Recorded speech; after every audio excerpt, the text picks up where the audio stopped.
1799년 평안북도 의주 국경. 한 소년의 비명이 차가운 겨울 하늘을 찢었습니다. 아버지, 아버지. 20살 임상옥의 눈앞에서 그의 아버지 임봉액이 참수당하는 순간이었습니다. 제목은 밀수. 하지만 진실은 달랐습니다. 거상 박주명이 자신의 금지품을 상옥의 아버지 짐 속에 몰래 숨긴 것이었습니다. 박주명. 반드시. 상옥의 손에 쥐어진 칼이 파르르 떨렸습니다. 복수의 칼날이었습니다. 그러나 그는 아직 몰랐습니다. 이 칼이 훗날 사람을 살리는 의로운 칼로 변할 것이라는 것을. 그리고 자신을 향한 내 여인의 뜨거운 사랑이 자신의 인생을 완전히 바꿔놓을 것이라는 것을. 5년 후 1804년 의주 장터. 이 조선 인삼의 가치를 아십니까? 유창한 중국어가 장터에 울려 퍼졌습니다. 25세 임상옥. 이제 그는 말단 통역관에서 떠오르는 장사꾼으로 성장해 있었습니다. 그 모습을 지켜보는 한 여인이 있었습니다. 박단영. 그녀는 알고 있었습니다. 눈앞에 이 청년의 아버지를 죽음으로 몰고 간 것이 자신의 시아버지, 아니 이제는 양아버지라 부르는 박주명이라는 것을. 저 사람이 임상옥. 단영의 가슴이 요동쳤습니다. 그녀에게는 아무도 모르는 비밀이 있었습니다. 20살에 혼인했지만 단 열흘 만에 남편이 세상을 떠났습니다. 신혼의 단꿈도 꾸기 전에 청산가부가 된 것입니다. 미안해하는 시아버지 박주명은 그녀를 며느리가 아닌 딸로 삼았습니다. 단영아, 이제부터 넌 내 딸이다. 이것은 너와 나만의 영원한 비밀이다.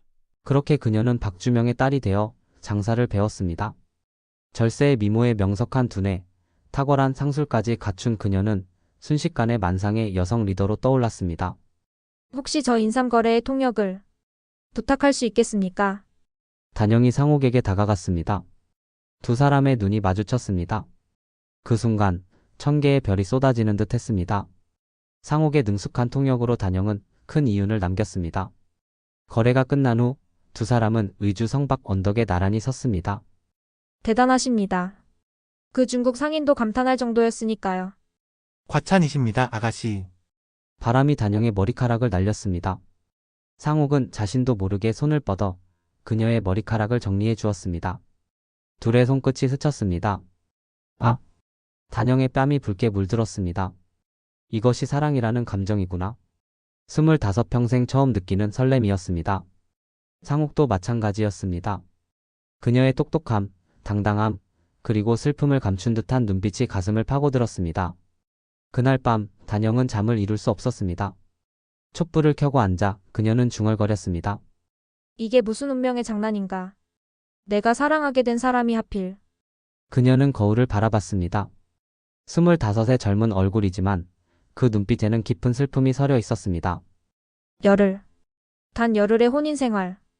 남편의 얼굴도 제대로 기억나지 않아. 그저 아픈 사람이었다는 것만.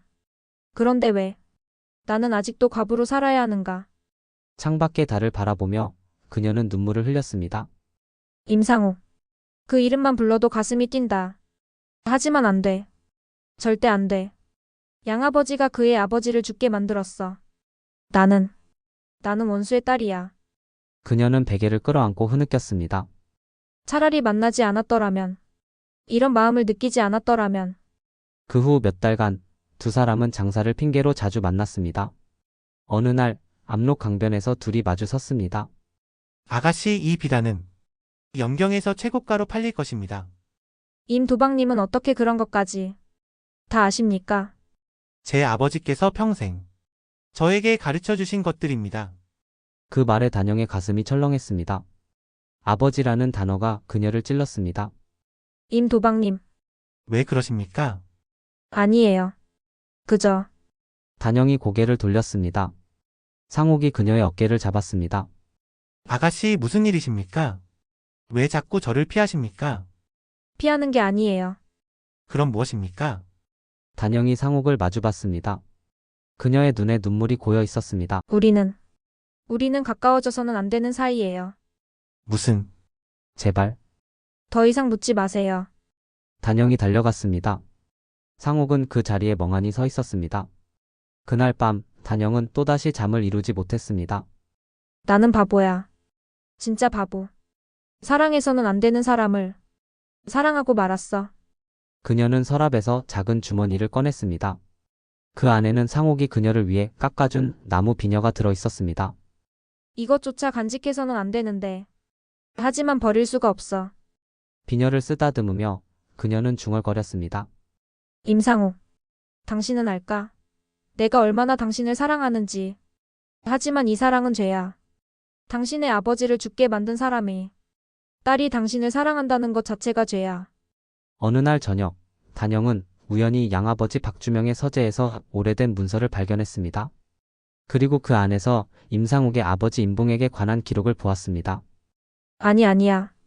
문서가 그녀의 손에서 떨어졌습니다. 진실이 명확했습니다. 박주명이 금지품을 임봉에게 짐에 몰래 숨겼고 그로 인해 무고한 사람이 죽었던 것입니다.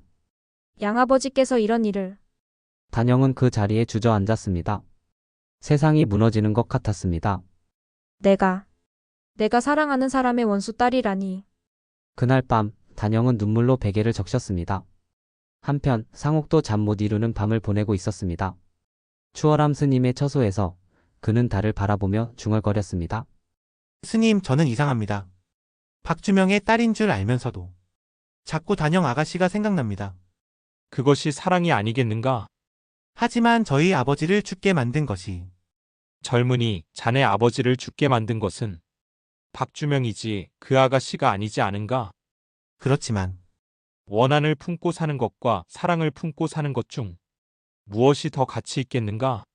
스님의 말에 상옥은 깊이 생각에 잠겼습니다. 저는 아직 모르겠습니다. 천천히 생각해보게. 복수가 자네 인생의 전부는 아니지 않은가? 며칠 후 상옥이 단영을 찾아왔습니다. 아가씨, 제 마음을 더 이상 숨길 수 없습니다. 둘은 인적 없는 산속 연못가에 있었습니다. 달빛이 수면에 반짝였습니다. 저는 아가씨를 사랑합니다. 상옥의 고백에 단영의 눈에서 눈물이 주르륵 흘러내렸습니다. 왜 우십니까? 임도방님, 제 마음을 받아주십시오. 아가씨가 과거에 혼인하셨다는 것은 중요치 않습니다. 아가씨 가슴에 남은 상처를 제가 위로해드리고 싶습니다. 안 됩니다. 왜입니까? 우리는 이어질 수 없는 사이입니다. 무슨 임도방님의 부친을 죽음으로 몰고 간 것이 저의 아버지입니다. 세상이 멈춘 듯 했습니다. 상옥의 얼굴이 창백해졌습니다. 하지만 그는 단영의 손을 꽉 잡았습니다. 그것이 무슨 상관입니까?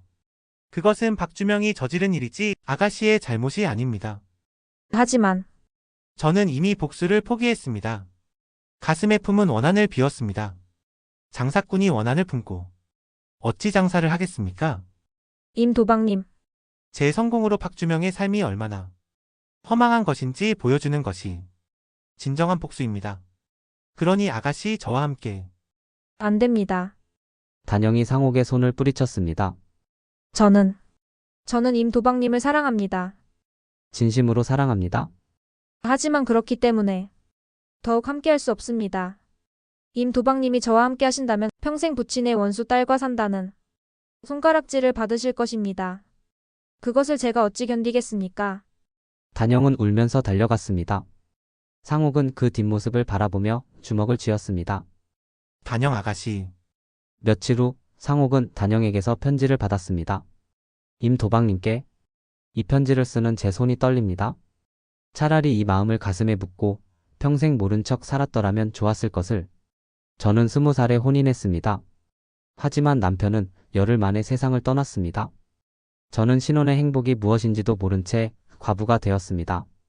시아버지, 아니 양아버지가 저를 딸로 삼아주지 않았다면 저는 아마 이 세상에 없었을 것입니다. 그런 제가 도방님을 만났습니다. 처음 뵀을 때부터 제 가슴이 뛰었습니다. 이것이 사랑이구나. 25평생 처음 느끼는 감정이었습니다. 하지만 알게 되었습니다. 제 양아버지가 도방님의 부친을 죽게 만들었다는 것을. 그 순간 제 세상은 무너졌습니다. 도방님, 저를 용서하십시오. 저는 도방님을 사랑하지만 그렇기에 더욱 함께할 수 없습니다. 도방님의 행복을 진심으로 바랍니다. 평생 잊지 못할 것입니다. 단영 올림. 편지를 읽은 상옥은 한참을 멍하니 앉아 있었습니다. 그리고 조용히 중얼거렸습니다. 단영 아가씨, 저도 저도 평생 잊지 못할 것입니다.